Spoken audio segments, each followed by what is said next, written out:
ESPN 1320.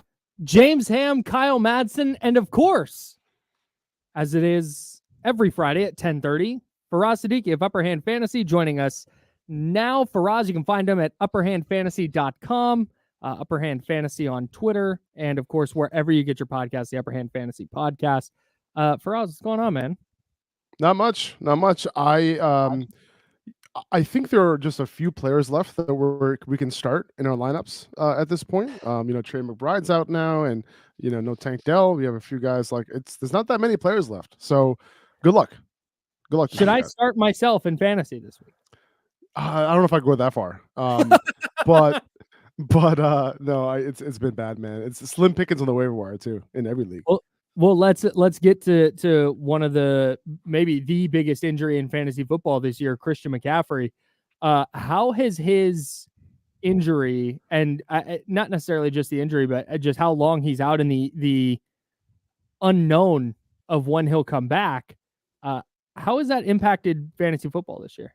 That's the concern. It's the unknown that's the problem, right? Because you can plan around and you can make trades around, the situation if you knew okay, I know he's going to come back week 5. I know he's going to come back week 6, right? Mm-hmm. And also, but now it's all right, well, what is his workload going to look like? Is Jordan Mason going to continue to share a little bit in that backfield, maybe until they get to the playoffs? And that's when they'll completely take the training wheels off. Who knows, right? So that's a big question, and it's a huge impact because people who have Jordan Mason, they're enjoying the production, but they don't know, when that's going to come, screeching to a halt. And should we trade away Jordan Mason right now, so that we can get some long-term assets, so we don't have to worry about it? Or do we, if I have Christian McCaffrey, do I trade him away now and try to get something? It's like, what do I trade him for? So there's a lot of questions around it. I don't necessarily have a clear answer, but I will say, if you're 3-0 and maybe you take a little shot, see what Christian McCaffrey cost you, right? If you're 0-3 and you have Christian McCaffrey, do you really want to go 0-4? Maybe you can grab a piece or two that can help you win this week, right? So I feel like in those extreme scenarios, I think that's kind of when it's easier to make a move. For us, sticking with the 49ers, Jauan Jennings went out and had this monstrous week, 11 catches, 12 targets, 175 yards, 3 touchdowns. What does that do for the rest? Should 49er owners be concerned if, say, you have a Kittle, you have a Debo, you have a Brandon Ayuk, then all of a sudden now there is another mouth to feed, even if McCaffrey is out? There's another guy who all of a sudden has this big playability and some sort of connection with Brock Purdy. I think all Jauan Jennings did was just waste everybody's fab this week. If you spend money up on waivers this week, you're probably going to be disappointed for the rest of the season, because I don't think Jennings is going to be anything more than a flex play, PPR flex play, if that. On an offense with Brandon Ayuk, George Kittle, Deebo Samuel, they're not going to be dialing up plays for Jauan Jennings. Okay, I'm sorry, it's not going to happen. So if you picked him up, I'm sorry. But PPR flex play at best, and then Christian McCaffrey's going to come back at some point and earn some more targets over him. So this is not, if Kittle plays, if Kittle ends up playing and Debo doesn't, then maybe you can have you can play him this week as a flex and feel somewhat good about it. Maybe as a wide receiver 3, because there's really just Ayuk and then one other target. But when all 3 of those guys are on the field, he's probably not going to be in my lineup. Interesting. He's never really been a target earner, before this week. Like, this week was kind of like this outlier week for him, right? Like, we've seen he had more touchdowns this week than he had in his previous 31 games combined. Yeah. It's just, sometimes this happens, and we've had a lot of instances, and we have the data around what happens when he's on the field without Kittle, what happens when he's on the field without Debo, what happens when he's on the field without Ayuk, and what happens when he's on the field without a combination of the other two. His target share never really jumps up. Yeah. Right. So, yeah. Faraz Siddiqi, UpperHand Fantasy, upperhandfantasy.com. And of course, you can subscribe to the UpperHand Fantasy podcast wherever you get your podcasts. And of course, but do so on the free Odyssey app.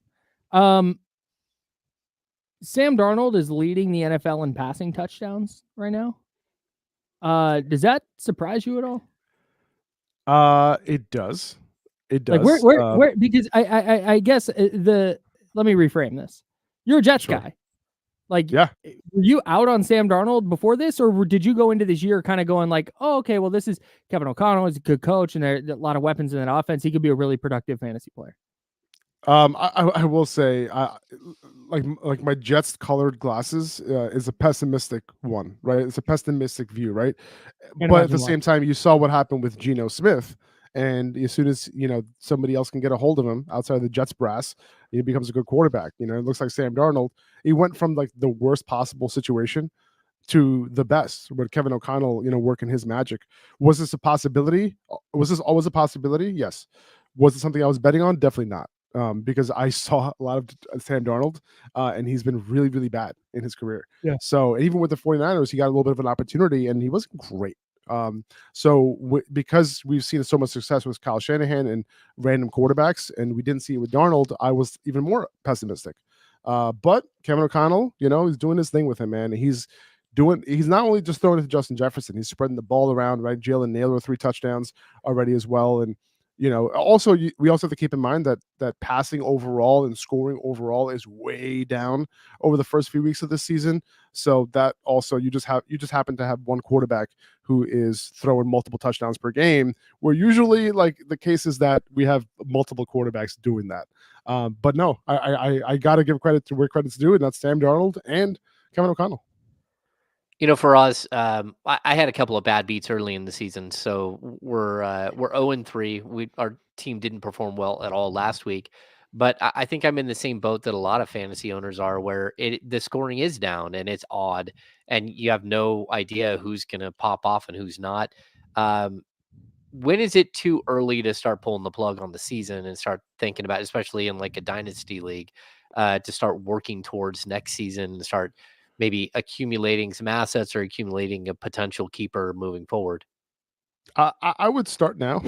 So if I'm 0-3 in a dynasty league, you got to be honest with your assessment of your team and then everybody else's team, right? So if you know that you're not going to compete with the top 2 or 3 teams, just start now, right? Those teams are going to be able to pay up more now for certain guys who are playing well. Like if you can offload these veteran running backs now, they have more value because you have the entire season that person can use, that whoever's trading for him can use them, right? Joe Mixon, Derrick Henry, Alvin Kamara, these veteran running backs, they will pay a first round plus for these guys potentially, depending on what league you're in and depending on how badly they need a running back. So in those type of situations, I'm definitely looking at that, because just go ahead and get that first round draft capital, rookie draft pick next year, and then you don't even have to wait until next year to use it. You could potentially grab a Garrett Wilson, some of these underperforming wide receivers now, because they're buy lows in dynasty. Faraz, Siddiqi, UpperHand Fantasy, joining us now. I'm gonna get to some listener questions. I want to. You can just hear the disappointment. I'm sorry, you just hear the disappointment in James. Like, oh man, I guess it is time to start reevaluating. It's all good, man. It'll be okay. We'll be fine. We're always fine. I'm never reevaluating. I'm always trying to win. I'm gonna run my dynasty team into the ground because I refuse to trade anybody. All right. First listener question of the day. Again, you can hit us up in the chatty house at youtube.com/ESPN1320 and twitch.tv/ESPN1320. Faraz is here to answer your questions, or you can hit us on the Elk Grove Kia talk line at 916-909-1320. That's 916-909-1320.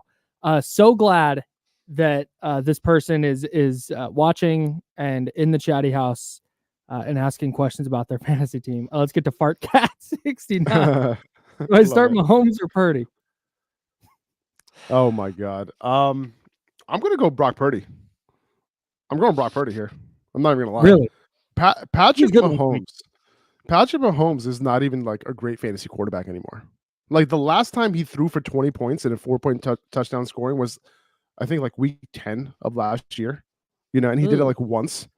So it's like once, after like week 4, week 5. So think about it. Travis Kelce isn't the same guy. All he has right now in the passing game is Rashee Rice, who's performing at least. So I don't know. Like now, if Purdy's going to get all of his guys back, not all of them, but hopefully most of them, I think he's going to be okay. So I'm going Purdy. All right. Let's go to Rustdog. Faraz, who is a tight end option on the waiver wire if Trey McBride is out this Sunday? Ooh.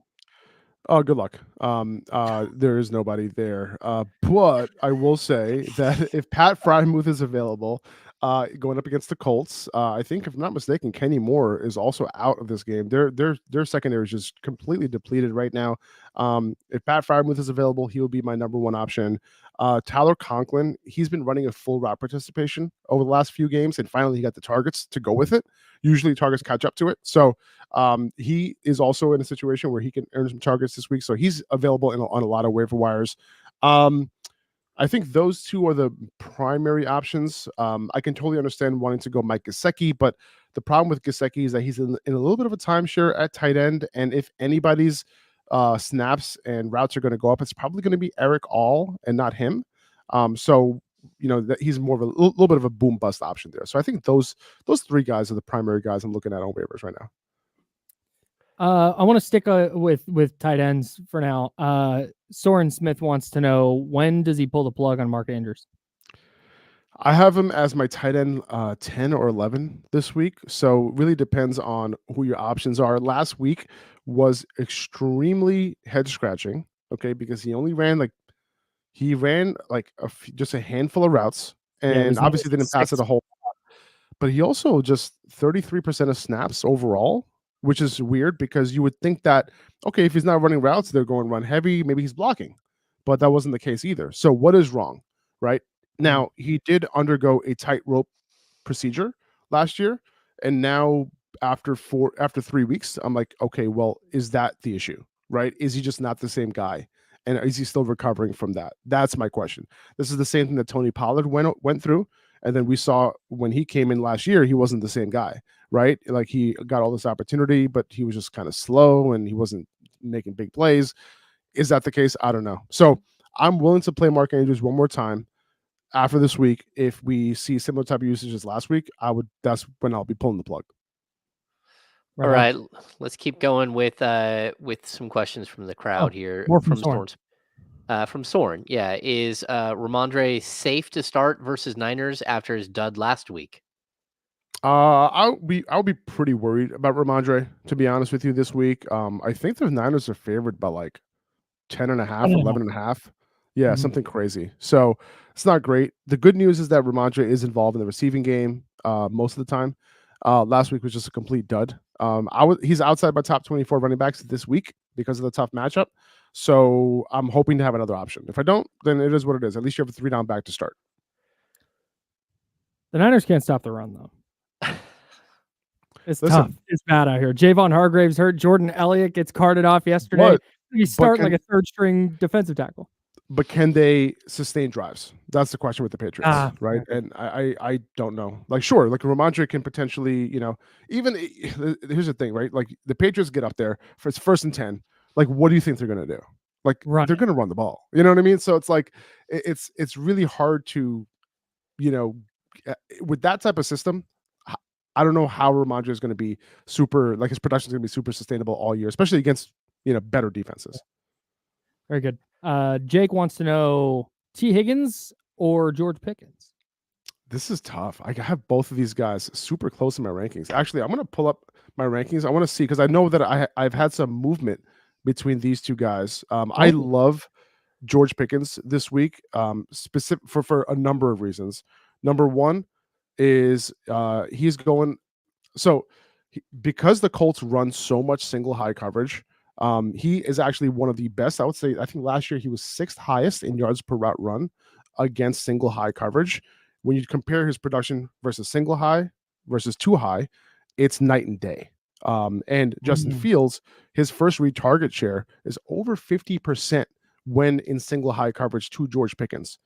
Unfortunately, he's in a run first offense, so the volume isn't astronomical. However, when he does throw it to him, he's going to potentially make some plays. So I'm really high on Pickens this week. Higgins goes up against Carolina. That's also a really good matchup. The ball can either go Chase's way or his way. Andrei Iosivas also had the same number of targets as Jamar Chase last week. If I had to go with one, I think I'm going to lean Pickens here just by a hair. It's super close, but I think the matchup is just kind of like the nuts matchup. I don't want Pickens on my bench this week. I think he could blow up. All right, let's stay in that same line. Let's go to Germ's question. Amari Cooper or Terry McLaurin? This one's tough. I am going to lean Cooper here just by a hair. I know Jane Daniels is doing his thing, and McLaurin looked great this past week. But I think Cooper is the guy. I'd rather go with the guy who I think this team is way more pass heavy. They are, I think, 5th or 6th in pass rate over expectations, so that they're going to pass the ball in every situation. I'm going to lean Cooper just by a hair here. You brought up Andre Yoshivas. We're talking with Faraz Siddiqi of UpperHand Fantasy. UpperHandFantasy.com is the website. Subscribe to the podcast wherever you get your podcast. You brought up Andre Yoshivas, Princeton legend, earlier. Zabo wants to know, should he go Antonio Gibson or Andre Yoshivas in his flex spot? I'm gonna go Yoshifas. Like I said, like he had the same number of targets as Jamar Chase last week. And against Carolina, I think he'll be okay. I think he's a solid flex play. With Gibson, you just kind of don't know what his opportunity is going to look like. So Yoshifas is on the field on every single play. So I would go with that guy. All right. Let's just keep going. We've got Chris Ochoa. My wide receiver depth is Jamison, Keenan, Xavier, JSN, and Judy. Nice. Who do I start and flex? Oh, this is a good one. I like Keenan, but he's coming off the injury, and I kind of like the perimeter matchups way more than the slot matchup for the Bears. So I'm going to go with Jamison Williams and JSN here. JSN going up against the Lions on Monday night. The Lions have been really bad against slot receivers so far through 3 weeks. So I like JSN to bounce back. They didn't really need to use him much last week because they were just pounding the Dolphins the entire time and didn't really need to pass the ball a whole lot. But the Seahawks are second in pass rate over expectation this year. That means they're going to be super pass heavy in neutral situations. So going JSN and Jamison here. Very good. I'm going to roll through a couple here. Flex spot. Deontay Johnson, Bucky Irving. This is from Johnny G. Deontay Johnson, Bucky Irving, or Kenneth Walker, or Xavier Worthy. A lot of the same guys as last time. I'm going Deontay Johnson pretty easily here. I don't know if we're going to know if Kenneth Walker is going to be playing. Right, that's my concern. We're not going to. His first practice was yesterday, and they play on Monday night, so it was more like a Wednesday practice. He was limited, and we're not going to know until later tonight whether Walker is going to end up playing. So Walker would normally be my choice if he was healthy, but Deontay Johnson, his target share last week, from Andy Dalton, it's a night and day type of offense at this point. He's getting the target share, he's getting the production. So I'm all about Deontay this week. Right on. All right, we've got a question from JG. Would you start Zach Moss over Montgomery this week? I don't think so. That Lions game, again, every single week, they have like the highest implied total for the week. So I'm going Montgomery here. He's only averaging like a target less than Jahmyr Gibbs, and he's getting the goal line work. He's getting a bunch of run on the ground. So you got to go with Montgomery. I think he's going to rack up some volume this week. I have a question about Brandon Ayuk. Yeah. Would you bench him with him going against Christian Gonzalez? I don't think so. No, It depends on your options, to be honest. But last week Garrett Wilson caught 6 balls on Christian Gonzalez. It was only for like 35 yards, but I have him 5 for 33. Who? Garrett? Yeah, 9 targets. Yeah. I think you were in the right range. Yeah. That sounds right. Yeah, exactly. So, I think Ayuk is going to be fine. If you look at what Ayuk has been doing, he has been separating, against these corners at like one of the highest rates in the league. So he's doing his job. The ball's going to get to him. It's going to come. He missed all training camp. He missed preseason, all that. It's going to happen. I wouldn't panic over Brandon Ayuk right now. All right. Very good. Back to the questions. Stephen McBride, Dontavian Wicks. Is he a good waiver add and stash in a dynasty league? I hope so. By the way, just remember that DK Metcalf also went up against Christian Gonzalez 2 weeks ago, and he had a crazy game, right? So I wouldn't worry too much about it. It wasn't in his coverage when he ended up going off, but these players aren't always in in their coverage. Okay, Dontavian Wicks. Sorry, 7 yards against Christian Gonzalez. There you go. I've got Dontavian Wicks. Good waiver add stash. I think Wicks is a good stash in a deep dynasty league. Even in a regular dynasty league, I think he's a good stash. I'm a big fan of his talent. I think he should be playing over Romeo Dubs if it was my choice. But I think Wicks is he's going to continue rotating in. And by the way, over the last 2 weeks, his route participation has increased, and Christian Watson's has decreased a little bit. So he's moving in a little bit, just inching in a little bit. Where are we at with Love? Is there a chance he plays this week? Is it going to be a true game time decision, or do you think we'll know beforehand? I think it's going to be a game time decision, man. It's seeming like it's seeming like he's closer to playing, but like they're really playing mind games over there, and they're playing pretty good mind games, honestly. Because I truly have no idea if he's going to play this week, unfortunately, because it makes a huge difference whether Jaden Reed, where I have Jaden Reed in my rankings, because Jaden Reed is somebody that you want to. He's like a must start. If Jordan Love is playing, and if he's not, it's hard to get any production out of that passing game right now. It's Fantasy Friday with Faraz, Siddiqi of UpperHand Fantasy. Got a couple of minutes left. I'm going to rapid fire these last couple, if that's all good with you guys. Go for it. EG wants to know Mike Evans or Drake London. Mike Evans. Peg Junk wants to know Jamar Chase with Joe Burrow or Patrick Mahomes with Rashee Rice. Ooh. Oh my God. I think I'm going to go Rice and Mahomes. All right, very good. Russ Dog has Montgomery, Gibbs, McLaurin, and A.J. Brown. Which three does he start? I'm going to bench McLaurin here. So I'm going to go Montgomery, Gibbs, and A.J. Brown. Okay. John Poles has Jacoby Myers, DeAndre Hopkins, or Ladd McConkey in their flex spot. I think I'm going with Jacoby Myers. Devontae Adams, is he truly hurt with that hamstring? I don't know, but that's where I'm leaning right now. Okay. And then Sacktown Tony wants to know Sam Darnold or Anthony Richardson. Sam Darnold this week. I'm benching Anthony Richardson just to teach him his lesson. Smart. I would do the exact same thing. And then last one here, Adam L wants help with a trade. I don't know which side he's on here, but Tyreek Hill for Stephon Diggs and James Conner. I'm doing the Diggs and Conner trade. I'm going to grab those two right now. If I can use them this week, especially, I'm taking them. I think Diggs, this week, and then Conner is a RB1, so I'm doing it. So if he has Diggs and Conner, you would recommend he not do the trade. Correct.